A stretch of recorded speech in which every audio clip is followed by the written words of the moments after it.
여러분 안녕하십니까? 광주 MBC 뉴스데스크 시작합니다. 조국혁신당 창당 후 첫 단체장이 전남에서 배출됐습니다. 정철원 담양 군수 당선자는 904표 차로 민주당 후보를 따돌렸습니다. 박빙의 승부기는 했지만 민주당 4선 국회의원 지역구에서 승리했다는 점이 혁신당은 물론 민주당에도 시사하는 바가 컸습니다. 이번 담양 군수 선거 결과의 의미를 주현정 기자가 정리했습니다. 담양 국민들의 선택은 정철원이었습니다. 정 군수는 군민과 함께 뛰는 리더십을 약속했습니다. 저는 늘 국민만 바라보는 같은 호흡으로 지금껏 일해왔습니다. 한 분 한 분 목소리에도 기울이며 더 멀리 더 넓게 내다보는 안목으로 최선을 다하겠습니다. 불과 904표 차였지만 민주당의 텃밭 민심이 혁신당을 선택했다는 점에서 시사하는 바가 큽니다. 지역 최다선 국회의원 지역구라는 견고한 민주당 텃밭에 맞서 지역의 해박한 풀뿌리 정치인을 후보로 내세운 것이 혁신당 승리에 주요했다는 분석입니다. 비례정당 창당 1년 만에 선출직 단체장 배출에 성공하며 민주당의 대안 세력으로서 신뢰를 얻었다는 점도 혁신당으로서는 큰 성과입니다. 선의의 경쟁, 차라기 경쟁을 통해서 호남 정치를 발전시키고 호남을 발전시키고 그것이 대한민국의 정치를 새롭게 할 수 있는 큰 힘이 될 수 있도록. 반면 민주당은 지도부와 현역 국회의원들을 총출동시켜 대선을 방불케 하는 선거운동을 벌이고도 자존심을 구겼습니다.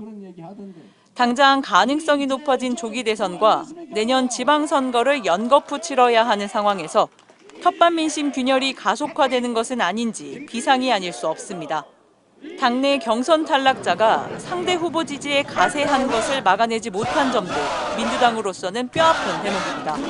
이재명 대표는 자신의 SNS에 호남의 호된 질책에 책임감을 느낀다며 민심을 가슴에 새기고 정치개혁을 멈추지 않겠다고 말했습니다.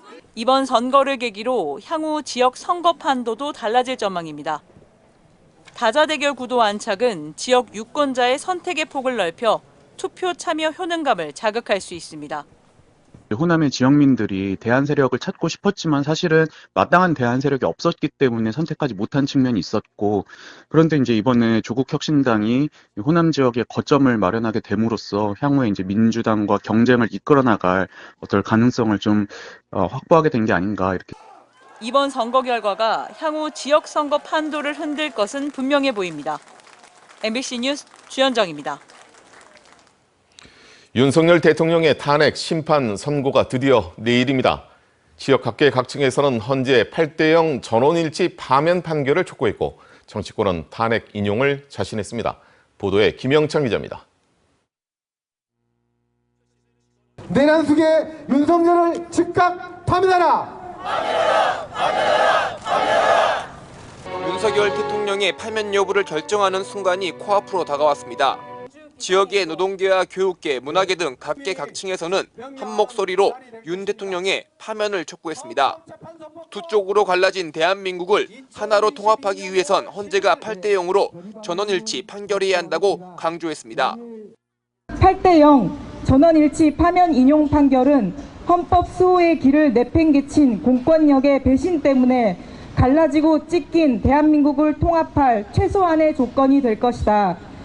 광주향교 유린단체도 기자회견을 열고 이 땅의 민주주의를 위해 피와 땀을 흘린 선조들의 혼을 짓밟은 윤 대통령을 반드시 파면시켜야 한다고 주장했습니다. 우리는 헌법재판소의 8인 재판관 모두가 4월 4일 윤석열 대통령 파면의 전원 인용 결정을 내려줄 것을 강력히 촉구합니다. 시민들도 헌재의 탄핵 인용을 촉구했습니다. 비상계엄에 따른 국민들의 불안감을 해소시키는 것은 오로지 탄핵뿐이라는 겁니다. 비상계엄 갑자기 터뜨려서 국민들도 불안해하고 이렇게 또 갈등이 계속되는데 갈등 멈추고 탄핵을 해야. 법조계 출신의 정치인들은 헌재의 탄핵 인용을 자신했습니다. 일부 재판관들이 각하를 결정할 경우 내란 범죄에 옹호했다는 치욕스러운 오명이 남겨질 게 뻔하기 때문입니다. 결국은 두 명도 전향을 해서 8대0으로 날 것 같습니다. 두 명이 윤석열을 지켜주지도 못하면서 괜히 내란 범죄에 옹호했다는 그 오명을 남기고 싶지 않을 것이거든요. 비상계엄 사태 이후 길고 길었던 윤석열 대통령 탄핵 심판 선고. 이제는 끝을 향해 달려가고 있습니다. MBC 뉴스 김영창입니다. 네, 자, 오늘은 제주 4.3 항쟁 77주년이 되는 날입니다. 4.3 항쟁 진압 당시 붙잡혀서 목포 형무소에 배치됐다가 희생된 분들도 있었지만 지금껏 진상 규명은 제대로 이루어지지 않고 있습니다. 서희령 기자가 취재했습니다. 목포시 한 아파트 뒷산 등산로에 놓인 비석 하나. 이곳이 일제시대 조성된 목포 형무소 터였다는 사실을 알리고 있습니다. 우리 엄마가 그 교도소 자리라고 그런 말은 했었거든요. 그렇게만 알고 있었지 그 전에 그거는 잘 모르겠어요. 해마다 수확이 끝난 가을, 이 쓸쓸한 빈터에 조용히 다녀가는 이들이 있습니다. 제주 4.3 유족들은 매년 9월 옛 목포 형무소가 있던 이곳을 직접 찾아 조상들의 넋을 위로하는 추모제를 지내고 있습니다. 4.3 항쟁 진압 당시 무차별 연행된 제주 지역 민간인들이 전국 형무소로 분산된 건 1948년 무렵. 목포 형무소에서도 600여 명가량이 옮겨졌고 수감된 지 1년여 뒤에 발생한 대규모 탈옥 사건에 연루돼 상당수가 희생된 것으로 추정되고 있습니다. 사건 발생 반세기를 넘겨 이뤄진 조사에서 희생이 확인된 제주 출신 재소자만 50여 명. 유족과 전문가들은 조사 자체가 미흡하다며 제대로 된 진상규명과 명예회복을 요구하고 있습니다. 심지어는 이제 뭐 수장이 됐다고 하기도 하고 뭐 그런 증언들이 많이 있고 한데 다시는 이런 그 국가폭력에 의한 그 희생자들이 다시 나오지 않게끔 하기 위해서는 그런 그 진상조사 이런 그 진실규명이 확실히 이루어져야만이 자식이 부모 잃은 마음에서 그 진짜 그 슬픔이야 이루 말할 수가 있겠습니까? 지금까지는 그 쉬쉬해가지고 그런 걸 안 하려고들 정부에서 항상 했으니까 77년이 됐지만은 지금이라도 유족품으로 이제 돌려보내는 것이 당연한 일이 아닌가. 목포시 역시 더 늦기 전에 근현대사의 자료 수집과 보존에 나서야 한다는 지적도 일고 있습니다. 특히 목포가 일제 강점기 근대 문화유산 가지고 원도심이 관광 자원으로 활용되고 있는데요. 그 외에도 현대사에서 이런 아픈 역사가 있었습니다. 우리가 기억해야 되고 이 기억을 통해서 더 나은 방향으로 가야 한다고 생각합니다. MBC 뉴스 서희령입니다. 광주에서 가장 큰 규모의 영화관이 영업을 종료했습니다. 광주 신세계백화점 확장과 터미널 복합화 사업을 위한 사전 조치 때문인데요. 그런데 정작 신세계는 이 사업의 밑그림을 6개월째 내놓지 않고 있습니다. 윤근수 기자입니다. 영화관 매표소가 어둑어둑합니다. 상영관으로 연결된 에스컬레이터도 멈췄습니다. 영업 종료와 출입 금지를 알리는 안내문만 여기저기 나붙었습니다. 광주에서 가장 큰 영화관이자 유일하게 아이맥스 상영관이 있었던 CGV 광주터미널점이 3월 말로 문을 닫았습니다. 이 사실을 미처 모르고 극장을 찾은 시민들은 어리둥절해합니다. 쉬는 날에서 뭐 한번 보려고 왔는데 아예 끄는 거 많이 깎아보네. 지난해 광주 신세계가 터미널을 인수한 이후 유스케어 문화관은 철거 수순을 밟고 있습니다. 아트홀과 갤러리가 문을 닫았고 입주해 있던 점포들도 하나 둘씩 짐을 쌌습니다. 옛날에는 활기찬 분위기가 좋았었는데 지금은 이제 다 빠지면서 사람도 없고 찾는 사람도 없다 보니까 너무 한적하고 너무 죽은 분위기가 좀 아쉬워요. 광주 신세계는 유스케어 문화관까지 백화점을 확장한다는 계획을 세우고 있습니다. 터미널을 지하로 넣는 대신 지상에 특급 호텔과 병원, 상업시설과 주거시설 등을 갖춘 압축도시를 건설한다는 계획도 내놨습니다. 광주시도 이 같은 계획에 따라 지난해 10월 광천터미널 부지를 도시계획 변경 사전협상 대상지로 선정했습니다. 그런데 6개월째 접어들도록 광주 신세계가 구체적인 사업 제안서를 제출하지 않고 있습니다. 복합 쇼핑몰인 더현대 광주가 7월 착공을 준비 중인 상황에서 속도 경쟁을 해도 모자랄 판에 의아하다는 반응들이 나오고 있습니다. 광주시는 신세계가 더현대와의 경쟁을 고려해 건축 설계를 다듬고 있는 것으로 안다고 밝혔습니다. 신세계 역시 광주의 랜드마크가 되도록 심혈을 기울이고 있다며 조만간 제안서가 나올 거라고 설명했습니다. 결국 신세계가 속도보다는 차별화를 선택한 걸로 보이는데 광주시는 제안서가 접수되면 6개월 안에 협상을 마무리한다는 방침입니다. MBC 뉴스 윤근수입니다. 영남권 역대 최악의 산불이 겨우 꺼졌습니다. 하지만 이 산불로 돌아갈 집마저 모두 타버린 이재민들은 몸을 닦을 수건조차 없다고 하는데요. 광주 곳곳에서 이재민들을 위한 따뜻한 나눔의 손길이 이어지고 있습니다. 천홍혜 기자입니다. 이른 아침 광주 자원봉사자들이 한데 모였습니다. 산불 피해를 입은 경북 청송군에 구호 물품을 보내려는 겁니다. 직접 담은 김치 500kg, 수건 1000장 등 현재 이재민들에게 가장 필요한 것들입니다. 지금 집이 다 타버리고 아무것도 없어서 세수를 해야 되니까 닦을 것들이 필요하다라고 얘기해서. 광주 서구는 산불 피해 특별 모금 전달식을 열었습니다. 서구 주민과 구청 직원, 서구 아너스 클럽 회원들이 4천만 원을 모았습니다. 영남 지역의 산불 피해 이주민들에게 조금이나마 도움이 되는 마음으로 이렇게 오늘 성금 모금 행사를 가졌습니다. 수천 명이 넘는 이재민이 발생한 역대 최악의 산불에 광주 지역에서도 따뜻한 나눔이 이어지고 있습니다.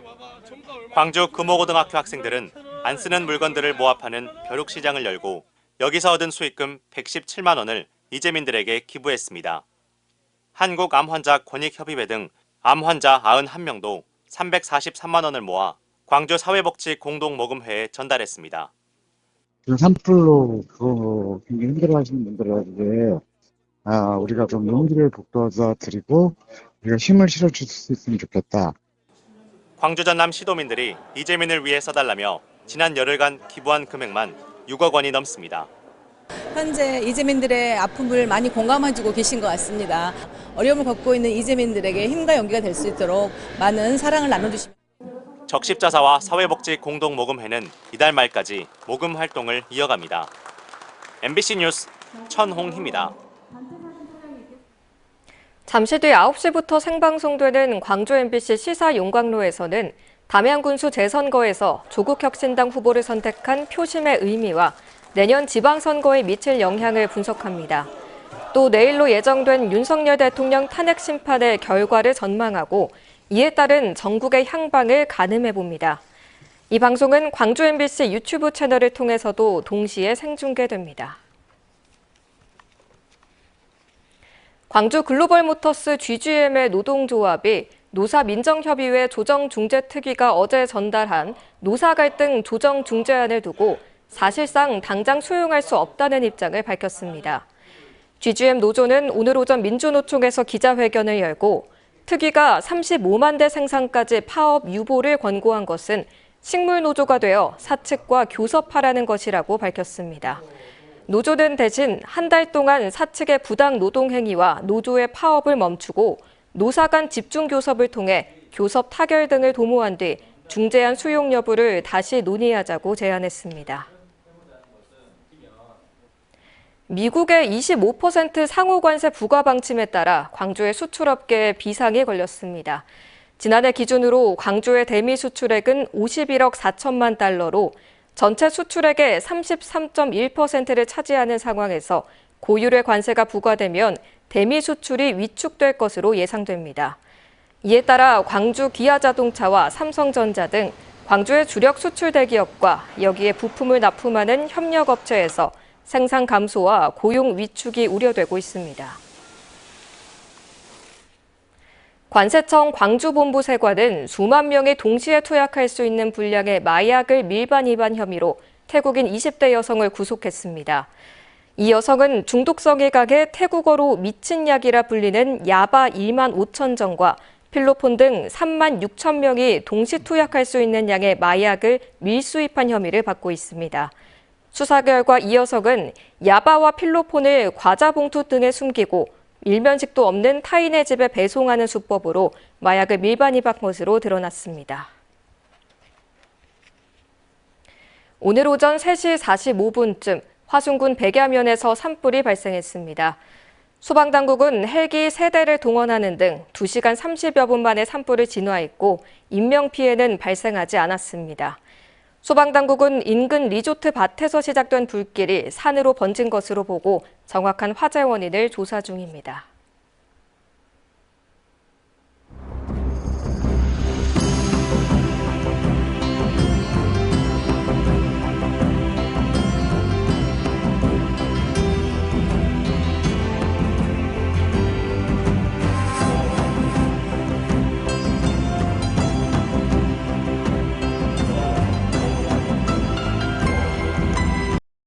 언제 어디서나 내 손 안의 뉴스. 광주 MBC 뉴스 유튜브 구독으로 함께하세요.